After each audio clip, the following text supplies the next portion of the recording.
I'm not good at doing that. This is going to be interesting. All right, let's check the team colors this time. Sorry, chat. Yep, no. INGEN still in the, you'll need the reverse spawn. INGEN still in the green off to the north. Yep. I've got it. Small lineup tweaks here for my boys. Still running with double Kleber, double Marseille, Moskva, Henri, and Saint Vincent. I'll talk about the strat. Talk to me, because I watched them do this yesterday on this map. It's an odd one in my mind. What do you got down here with your boys in roll? So with roll, we have again Montana, same player with Mosva, Petro, Venezia, and then Kleber. Now, yesterday, Ken in my team was playing a destroyer and got absolutely nuked by Venezia when we really didn't need them to get nuked. They were just going unspotted. They had about 8k health left, and the shells were launched just as they went unspotted. No. And it took the entire 8k of the health left, and Ken died while capping. So that was a shame. So yesterday, these guys took a 6-ship strategy all the way around wide at A. They speed boosted double Marseille, the St. Vincent. There was another cruiser. I'm forgetting which. It wasn't a Moskva, I don't think. Anyway, they all went over to the 2 line, came down the 2 line, wrapped the bottom of the 8 cap, and like threatened your spawn area. And bizarrely, against Zat's team, it worked out really well. His guys ended up kind of scattered all over the map trying to respond. It was a bit of a mess. This time, as I'm looking at your kind of your team disposition, I'm not convinced it's not going to work. It's going to be interesting to watch. So I find blob strats really, really interesting. So when you mention sort of blobbing of any kind to any sort of serious competitive players, they kind of just like roll their eyes at you. Roll their eyes, yeah. But like it can work. It just requires a number of things to happen. And I think the main one is that everyone sticks together and that no one sort of... I think with inexperienced players, if you say to them, like, you have to keep pushing, their instinct, and I'm certainly one of these players, like, their instinct kicks in and like, no, I can't do it, and they like turn out or stop. Yes. And then you end up with the people at the front, getting focused, and it doesn't really work very well. But if you really sort of push on it and all the ships are roughly the same speed and that kind of thing, it can work. You can just roll over the team, roll over the individual ships that you come across. Yeah. So we've got a repeat old of tune the here. Clever thing. Feels like we've seen this before, doesn't it? Well done, Commander. Not coming off very good in this exchange. Going to just barely miss these torpedoes. Is Commander going to get into the cap? He's going to barely make it into this cap, but it's going to be a rough exchange. Oh, the Petro. But the Petro's going to be, he's going to ground himself. He said at the end of yesterday he was going to be done playing Kleber. I think right now he's wishing that he had followed that advice because he's about to die. Yeah, even if Commander had got into the cap, I don't think they would have had time to get to the island before the Petro took the shots. No, he would never have pulled that off. The Petro up the center is a really interesting play. I kind of like that. I feel like I've watched your guys now twice, and one of the things that I like about what I'm seeing is that they're not afraid to make that. Oh, big hits from the Henri. Nice salvo from Chicken Lunch. I like that they're not afraid to stick a ship in the center because it's very common on these maps that everybody runs for the edges, right? And your guys are like, well, but what if I put a very survivable ship in the middle of the board? That could be very strong, right? And the answer is yes. It's been very good. It's one of the things I like about this map, actually, is the fact that, and the previous map, actually, is that the center strats are really, really interesting if you decide to do it. Not all teams do it, but if they do, it can get really, really interesting because, like you just saw with the Henri, you can get some really interesting shots across the middle. Yes. And if you've got a ship in the middle, those angles get really interesting. Now, the struggle here in my mind is how do you dislodge the Petro, right? If I'm INGEN, you have to dislodge the Petro, I think. I just don't see a win condition that comes without it. But the cruisers you've taken, the torpedo cruiser you have, the Henri, is way off at the B cap. You have a torpedo battleship, but are you going to be able to get him in there? Probably not. That just leaves the Kleber, and that feels kind of bad. I'm not sure that's a smart play. Yeah, the only thing I can see that they could do at the moment, it's going to take a couple of minutes to pull it off, is to get King Viper in your Kleber to go round the The middle back, and round yeah. the back of the Petro. Yep, around the back. I was thinking that as well. But man, from where his position is, it's going to take him a while. Now he's making a move in that direction, so it's possible. Mm-hmm.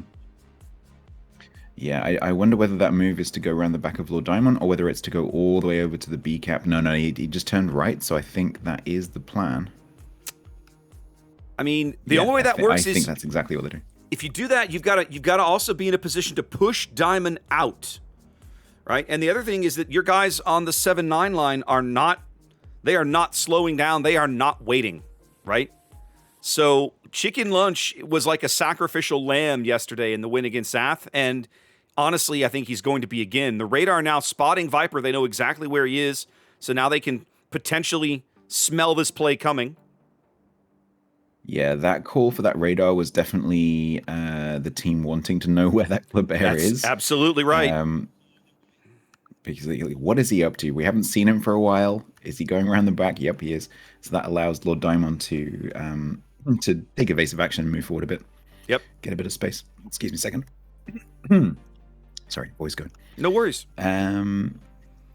So the thing is, like my team's going to get B, but they've got to remember they've still got C at the back there. So even if we manage somehow to lose A, we've still got 2 caps, and so then your team would have to kind of clean up in the time that's remaining before the points tick down. Damon's Petro's Hydro just expired. He's now moving out.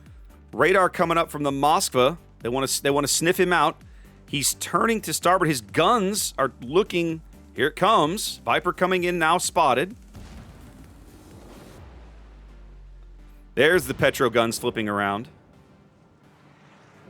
It's really hard to torp a ship that's running away from you. Yeah, they're trying to push him, right? They've timed this big hits there on Viper. They've timed this to try and push him out to where he has to come out in front of the Marseilles or something, I think. But I'm not convinced Viper's going to live. No. I think the thing is, if you're shooting a destroyer that's running towards you, you're going to get a few volleys on it, and compared to if it comes around a corner. All right, in front of you. Here come the torpedoes. He's trying for it now. The salvo missing there. So, oh, he's going to get him. And the second salvo, that last salvo missed. Wow. Oh, it is the trade. He gets the trade at the last second with the secondaries. Wow. Okay, trade is good for my team because that means trade is cap good for your team. We do need to. I mean, they need to get it. They've cleared out A. It's time to get in there.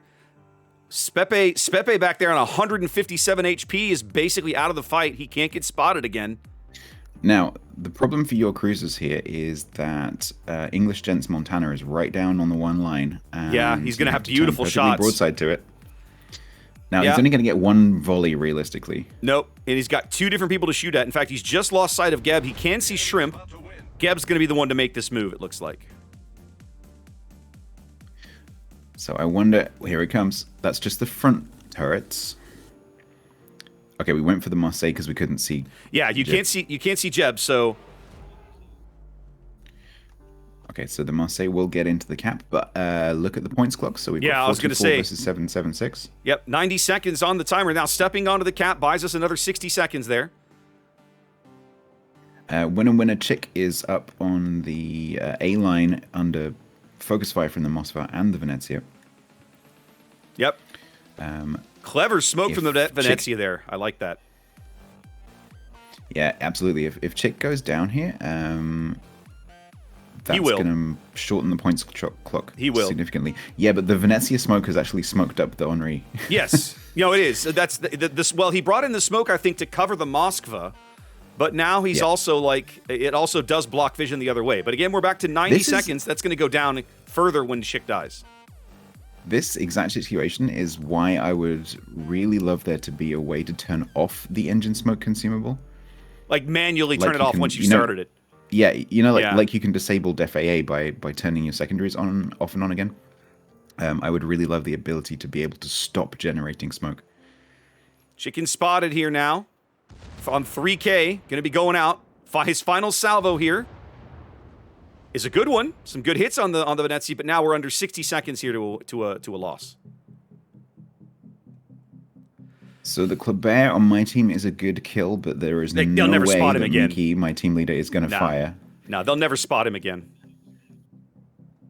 And everyone else looking pretty healthy.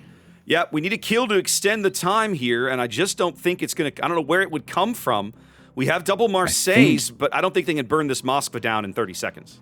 No, I think your team has decided to try to go for the Moskva.